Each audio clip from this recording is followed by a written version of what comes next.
বিসমিল্লাহির রহমানির রহিম। আসসালামু আলাইকুম ওয়া রাহমাতুল্লাহি ওয়া বারাকাতুহু। আজ 1 নভেম্বর 2026 শনিবার সকালে আপনাদের সামনে আমি আফ্রিকার একটি দেশের দুরবস্থা নিয়ে কথা বলার জন্যে ভিডিওতে আসলাম। আফ্রিকার অন্যতম বৃহত্তম দেশ সুদানে গৃহযুদ্ধ চলছে বহু আগে থেকে। সাবেক প্রেসিডেন্ট বশির আল সুদানের সময় থেকে অথবা তার আগে থেকেই এই গৃহযুদ্ধ চলে আসছিল।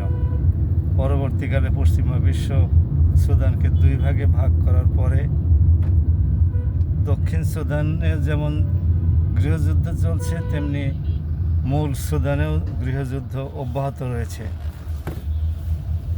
সুদানে গৃহযুদ্ধ লাগার কোনো কারণ নেই, কারণ অধিকাংশ মানুষই খুবই দরিদ্র এবং বছরের অধিকাংশ দিনই তারা অভুক্ত অবস্থায় থাকে। এই অবস্থাতে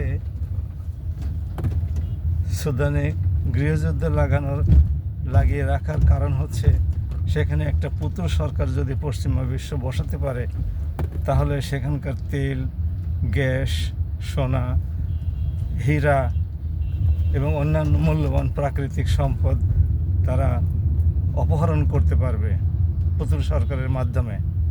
এই জন্য তারা গৃহযুদ্ধ লাগিয়ে রেখেছে এবং এই গৃহযুদ্ধের মূল হোতা হচ্ছে সংযুক্ত আরব আমিরাত, যারা নিজেদেরকে মুসলিম কান্ট্রি বলে দাবি করে। এই সংযুক্ত আরব আমিরাত সুদানে আন্তর্জাতিক আইন অনুসারে, জাতিসংঘে যেটা পাশ হয়েছিল, সেই আইন অনুসারে অস্ত্র সরবরাহ করা বন্ধ থাকলেও তৃতীয় দেশের মাধ্যমে এখানে অস্ত্র সরবরাহ করে থাকে, বিশেষ করে ইসরায়েলের মাধ্যমে। ইসরায়েল হয়ে গেছে তাদের বন্ধু আর মুসলিম কান্ট্রি হয়ে গেছে তাদের শত্রু। ভাবুন অবস্থাটা কত ভয়ানক, কত ভয়ঙ্কর। আমরা সংযুক্ত আরব আমিরাতকে কি বলবো? আমাদের মুসলিম কান্ট্রির গৌরব। সেখানে বাংলাদেশের একটা উল্লেখযোগ্য সংখ্যক কয়েক লক্ষ শ্রমিক প্রবাসে কাজ করে, প্রবাস জীবনযাপন করে, তাদের উন্নয়নের অবদান রাখে। সুতরাং আমাদের কি বলার আছে? আমরা সংযুক্ত আরব আমিরাতকে অনুরোধ করি, আপনারা এভাবে গৃহযুদ্ধে নিজেদেরকে সম্পৃক্ত করবেন না এবং সুদানের জনগণকে শান্তিতে থাকতে দিন, বরং মধ্যস্থতা করে সুদানে কিভাবে শান্তি আনয়ন করা যায় সেটা আপনারা নিশ্চিত করুন। ইতিমধ্যে পাকিস্তান আবার সুদানে অস্ত্র সরবরাহ করার জন্যে সুদানের সাথে $230 মিলিয়ন চুক্তি করেছে।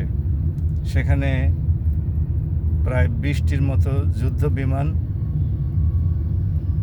বেশ কয়েকটি ড্রোন প্রভৃতি সাপ্লাই করবে।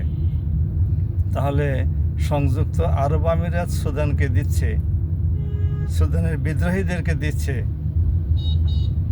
এবং বিদ্রোহীরা তার মাধ্যমে নির্বিচারে গণহত্যা চালাচ্ছে, নিরীহ মানুষদের উপরে গণহত্যা চালাচ্ছে।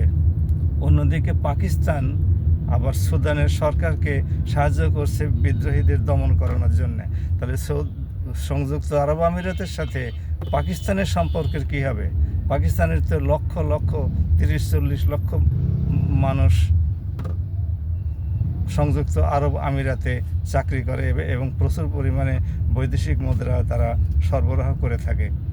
এই অবস্থাতে আসলে রাজনীতি বড় কঠিন, রাজনীতি বোঝাও বড় কঠিন। রাজনীতির ভিতরে ঢুকে নিজেদের অবস্থানকে পরিষ্কার করাও খুবই জটিল। আমরা সুদানে শান্তি কামনা করি। মহান আল্লাহ সুদানবাসীদেরকে এই বিপদ থেকে উদ্ধার করুন এবং গৃহযুদ্ধ থেকে বিরত রাখুন। সবাই ভালো থাকুন। আসসালামু আলাইকুম ওয়া রাহমাতুল্লাহ।